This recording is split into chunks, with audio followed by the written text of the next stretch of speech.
नमस्कार मित्रांनो. Hello friends. आज आपण TY BCom या वर्षाच्या बिझनेस ॲडमिनिस्ट्रेशन पेपर 2 यातील नेक्स्ट सेशनमध्ये भेटत आहोत. आज आपण सुरुवात करणार आहोत तर आपला टॉपिक 4 प्रकरण 4 परफॉर्मन्स ॲप्रेझल मॅनेजमेंट, कार्यक्षमता प्रावीण्य मूल्यांकन व्यवस्थापन. Before beginning our session, I would like to introduce myself. I am Dr. Mrs. Guzer P.S., working as an assistant professor in Rayat Shikshan Sanstha's C.D. Jain College of Commerce, Shrirampur. आपण आपल्या आजच्या या चौथ्या टॉपिकमध्ये कार्यक्षमता प्रावीण्य मूल्यांकन व्यवस्थापन यामध्ये कोणकोणते घटक बघणार आहोत. तर आपले आजचे घटक असणार आहेत अर्थ व महत्त्व, कार्यक्षमता किंवा प्रावीण्य मूल्यांकन व्यवस्थापन ही नेमकी संकल्पना काय आहे हे आपण बघणार आहोत. कार्यक्षमता मूल्यांकनाची प्रक्रिया कशी असणार आहे याबद्दल आपण चर्चा करणार आहोत. मूल्यांकनाच्या पद्धती, त्या मूल्यांकनाची तंत्रे कशी असतात याचा आपण विचार करणार आहोत. मूल्यांकनाचे फायदे आणि मूल्यांकनाच्या मर्यादा. मग या सेशनमध्ये आपण या भागातील फक्त प्रथम 3 घटक बघणार आहोत की आपले अर्थ आणि महत्त्व काय आहे, त्या व्यवस्थापन संकल्पना नेमक्या काय आहेत आणि मूल्यांकनाची प्रक्रिया ही कशा पद्धतीने प्रत्येक व्यवसाय संस्थेमध्ये पार पाडली जाते. मग आता अर्थ जर बघायचा झाला तर सगळ्यात प्रथम कार्यक्षमता हा शब्द जर आपण वाचला तर लक्षात काय येतं मित्रांनो, की कार्यक्षमता म्हणजे एखाद्या कर्मचाऱ्याची व्यवसाय संस्थेमधील नेमून दिलेलं काम हे किती क्षमतेने तो पार पाडतो. आणि मग राहिलं प्रावीण्य. प्रावीण्य हा भाग आहे की कोणत्याही कामामध्ये एक दर्जा प्राप्त करण्यासाठी कर्मचाऱ्याकडून जे प्रयत्न केले जातात त्या प्रयत्नामधून सफल झालेलं काम हे दिसून येतं म्हणजे प्रावीण्य. आणि मूल्यांकन म्हणजे कुठल्याही कामाचं मूल्य ठरवलं जातं की ते काम कितपत चांगल्या पद्धतीने पूर्ण केलं गेलं आहे यावरून त्याचं मूल्य ठरवलं जातं. त्यालाच आपण काय म्हणतो, मूल्यांकन. म्हणजे थोडक्यात कुठल्याही व्यवसाय संस्थेमध्ये जेव्हा एखाद्या कामाचं नियोजन एखाद्या ठराविक कर्मचाऱ्याकडे दिलं जातं तेव्हा त्या कर्मचाऱ्याची काम करण्याची क्षमता कशी आहे, त्याला प्रावीण्य कोणत्या कामामध्ये आहे, काही विशेष त्याच्यामध्ये गुण आहेत का, त्यांनी विशेष काही प्रशिक्षण घेतलं आहे का, या सगळ्याची माहिती घेऊन त्या पद्धतीने त्याला काम नेमणूक दिलं जातं. आणि मग ते काम पूर्ण झाल्यानंतर त्याचा मोबदला जेव्हा देण्याची वेळ येते तेव्हा हे मूल्यांकन महत्त्वाचं ठरत असतं.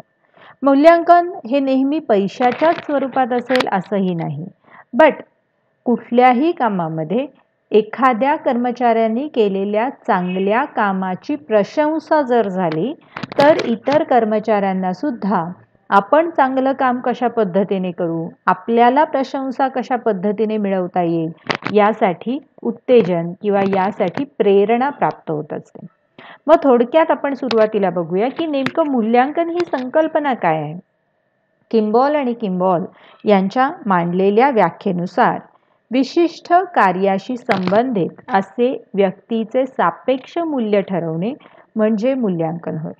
म्हणजे कुठल्याही कामाशी संबंधित, म्हणजे मला जे काम आखून दिलंय, कुठलंही काम लहान नाहीये मोठं नाहीये, मला जे काम आखून दिलेलं आहे ते काम मी कशा पद्धतीने पूर्ण करते यावर त्या व्यक्तीचं सापेक्ष मूल्य जे ठरवलं जातं त्या मूल्य ठरवण्याच्या प्रक्रियेला आपण काय म्हणत असतो, मूल्यांकन. मग तसंच आता व्यक्ती मूल्यांकन म्हणजे नेमकं काय, कामाचं मूल्यांकन केलं जातं तसंच व्यक्तीचं मूल्यांकन केलं जातं. आणि आल्फ्रेड आणि बेट्टी यांच्या मांडलेल्या व्याख्येनुसार विशिष्ट कार्यावर काम करणाऱ्या कर्मचाऱ्यांच्या सेवांपासून उपक्रमासाठी किती लाभ प्राप्त होतो याचं मूल्यांकन म्हणजे व्यक्ती मूल्यांकन होय. म्हणजे कुठल्याही कामामध्ये जेव्हा एखादा कर्मचारी काम करण्यासाठी सुरुवात करत असतो तेव्हा त्याच्या या कामासाठी दिला जाणारा मोबदला, त्याचं गणित किंवा त्याचं आपण म्हणू शकतो आकडेवारी, त्याचं कॅल्क्युलेशन, हे हिशोब जो केला जातो त्याला आपण काय म्हणतो, व्यक्ती मूल्यांकन. मग आता नेमकं मित्रांनो व्यक्ती मूल्यांकनाची गरज ती काय.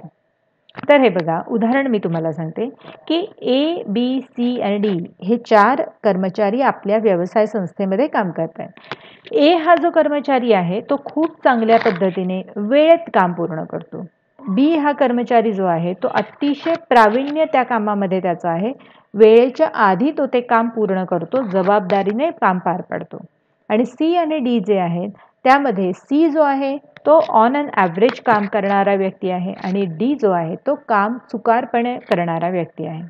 मग आता यामध्ये जर 4ही लोकांना एकाच पद्धतीने मानधन दिलं जात असेल तर मेसेज काय जातो की काम कसंही करा, मला मिळणारं मानधन हे फिक्स आहे. पण याचऐवजी जर एनी केलेल्या कामाचं मूल्यांकन स्वतंत्रपणे केलं गेलं, त्यांनी जे योग्य वेळेत काम पूर्ण करण्याची सवय बाळगलेली आहे त्याचं जर त्याला काही प्रोत्साहन मिळालं, प्रेरणा मिळाली, तर साहजिकच त्याच्यातून सी आणि डी हे धडा घेऊ शकतात. म्हणजेच काय, तर त्यांचा प्रयत्न असणार आहे की आपण सुद्धा जर चांगलं काम केलं तर नक्कीच आपल्याला सुद्धा त्याचं मूल्यांकन प्राप्त होणार आहे आणि त्यासाठी व्यक्ती मूल्यांकनाची गरज असते. मग आता व्यक्ती मूल्यांकन, कार्यक्षमता मूल्यांकन करायचं तर नेमकं त्याचे टप्पे काय काय असतात हे आपण आता बघूया. तर कार्यक्षमता मानकांची निश्चिती हा सगळ्यात सुरुवातीचा टप्पा आहे. कुठल्याही कामाला सुरुवात करत असताना आपण ते काम कोणत्या पद्धतीने करणार आहोत, त्यासाठी कोणत्या कोणत्या उपाययोजना करणार आहोत, तयारी काय करायची याची निश्चिती करणं हे महत्त्वाचा भाग असतो. आणि त्यामध्येच येतो हे म्हणजे कार्यक्षमता मानकांची निश्चिती. मग कार्यक्षमता मानक म्हणजे नेमकं काय, तर कार्यक्षमता मोजण्यासाठी तुम्ही कोणतं परिमाण वापरणार आहात, कोणतं युनिट वापरणार आहात, हे खूप महत्त्वाची गोष्ट आहे आणि ते सर्वप्रथम ठरवून घेतलं जातं, निश्चित केलं जातं. मग आता उदाहरण द्यायचं झालं तर प्रत्येक व्यवसायासाठी लागणारं मानक हे वेगवेगळं असणार आहे.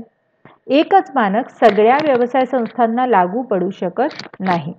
उदाहरण द्यायचं की एका कर्मचाऱ्याचं एका व्यवसाय संस्थेमध्ये काम आहे की त्या पॅकिंगमधून, मशीनमधून आलेलं जे पॅकिंग आहे त्याला फक्त स्टेपलची पिन करायची आणि पुढच्या रॅकमध्ये ते शिफ्ट करायचं.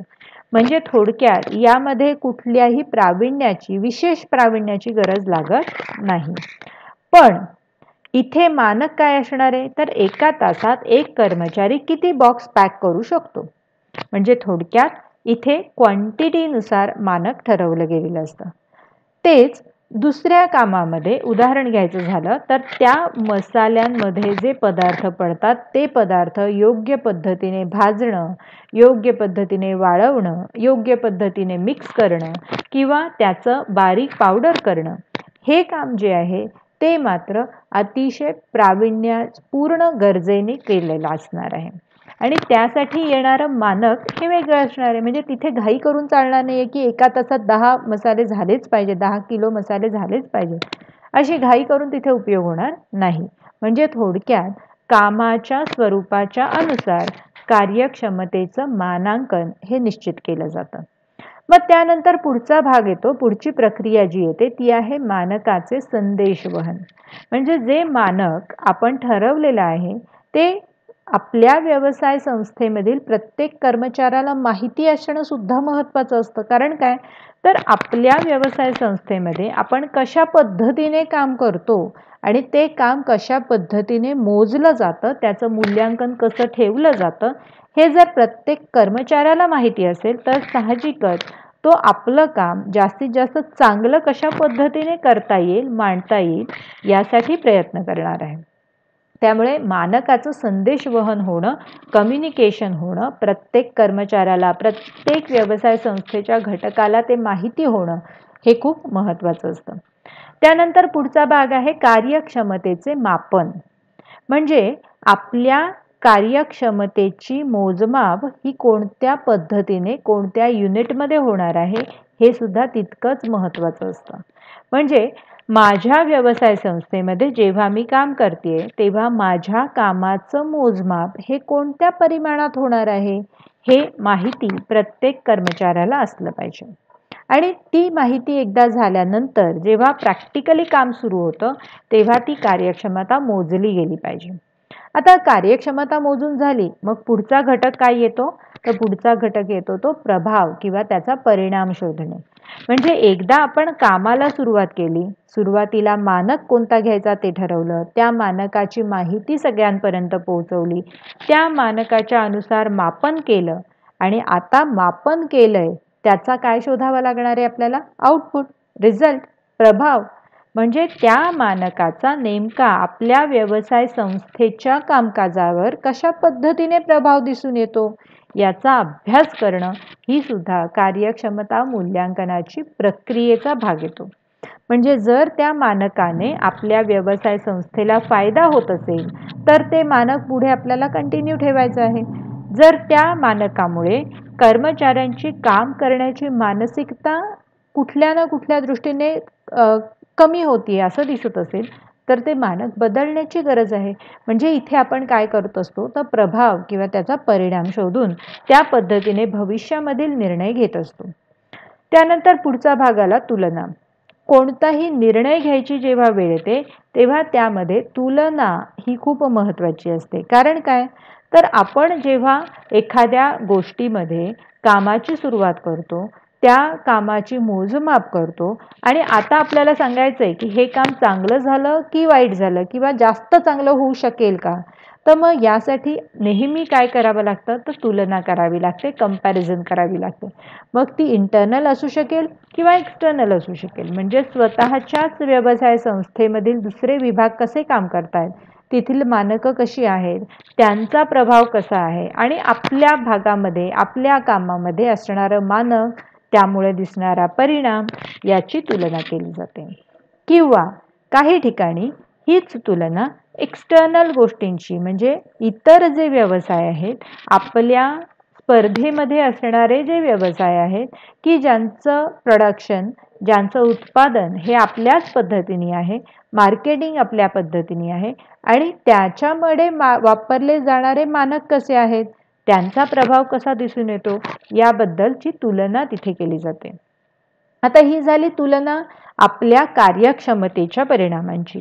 मग त्याच पद्धतीने मानकांची सुद्धा तुलना केली जाते की आपल्या व्यवसाय संस्थेमध्ये या ठराविक कामासाठी हे मानक वापरलं जातं, परंतु आत्ता नवीन टेक्नॉलॉजीमध्ये जे नवीन व्यवसाय सुरू झाला आहे तिथे नेमकं कोणत्या पद्धतीचं मानक वापरलं जातं याची तुलना करून त्या पद्धतीने निर्णय घेतला जातो आणि तो निर्णय राबवला जातो, प्रत्यक्षात त्याची अंमलबजावणी केली जाते.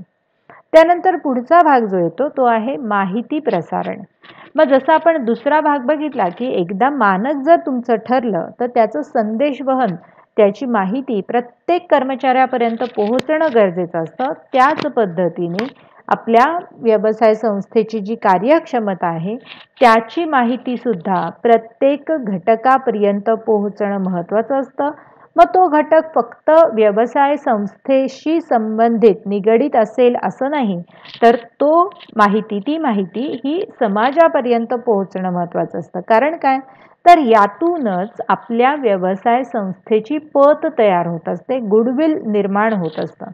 त्यामुळे कार्यक्षमता आपल्या व्यवसाय संस्थेमध्ये कशा पद्धतीने लोक उत्साहाने काम करतात, त्यांचं मूल्यांकन कसं केलं जातं, ही माहिती समाजापर्यंत पोहोचणं हे सुद्धा तितकंच महत्त्वाचं असतं. त्यानंतर पुढचा भाग येतो, एकदा माहिती समाजापर्यंत पोहोचली की साहजिकच आपल्याला येणाऱ्या सूचना किंवा शिफारशी वाढत जातात. मग आलेल्या सूचनांचा अभ्यास होणं, त्याच्यावर विचार करणं, गरजेनुसार आपल्या पद्धतीमध्ये मानकांमध्ये बदल करणं हा सुद्धा मूल्यांकन प्रक्रियेचाच एक टप्पा येतो. आलेल्या शिफारशींचा योग्य पद्धतीने विचार झाला पाहिजे, त्या शिफारशींना त्या योग्य पद्धतीने पाठपुरावा त्याचा केला गेला पाहिजे. हा आहे आपल्या मूल्यांकन प्रक्रियेचा शेवटचा टप्पा. कोणतंही मूल्यांकन किंवा कोणतंही काम हे सुरुवातीपासून शेवटपर्यंत जेव्हा यशस्वीपणे पूर्ण होतं तेव्हाच त्या कामाचा यशस्वी काम म्हणून भविष्यामध्ये उल्लेख केला जातो. म्हणजे तुम्ही मूल्यांकन प्रक्रिया खूप धूमधडाक्यात चांगल्या पद्धतीने सुरुवात केली, मानकं निश्चित केली, त्याचं संदेशवहन केलं, पण ॲक्च्युअल जे काम करण्याची सुरुवात होती, कार्यक्षमतेचं मापन करायला सुरुवात करायची होती, तिथेच तुमची गाडी जर अडली तर पुढे जाणारच नाही आहे, व्यवसाय संस्थेचं काम पूर्ण होणार नाही आहे, अडचणी तयार होणार आहेत आणि त्यातून येणाऱ्या सूचनांचा अभ्यास करण्याचं किंवा ती मानसिकताच त्या व्यवसाय संस्थेमध्ये जर राहिली नाही तर मात्र ते काम यशस्वी होणार नाही. आणि त्यामुळे पाठपुरावा ही अतिशय महत्त्वाची, जरी शेवटचा मुद्दा असला तरी पाठपुरावा हा घटक कार्यक्षमता मूल्यांकन प्रक्रियेमधील महत्त्वाचा घटक म्हणून आपण ओळखतो. कारण काय, तर कोणतंही काम किती चांगलं झालं, त्यामध्ये काही उणिवा बाकी राहिल्या का, या सगळ्या गोष्टींचा अभ्यास जर सखोल करायचा असेल तर काय करावं लागतं, तर प्रत्येक कामापासून, कामाच्या प्रत्येक पहिल्या घटकापासून, पहिल्या प्रयत्नापासून प्रत्येक बारीक सारीक गोष्टींचा पाठपुरावा घ्यावा लागतो की नेमकी जर उणीव राहिली तर ती उणीव कुठे राहिली आणि ती उणीव कशा पद्धतीने आपल्याला पूर्ण करता येईल. या सगळ्या गोष्टींचा विचार जर झाला तर नक्कीच आपण पुढच्या प्रक्रियेमध्ये किंवा पुढच्या वेळेला मानक निश्चिती, कार्यक्षमता मूल्यांकन यामध्ये कुठेही कमी पडू शकत नाही.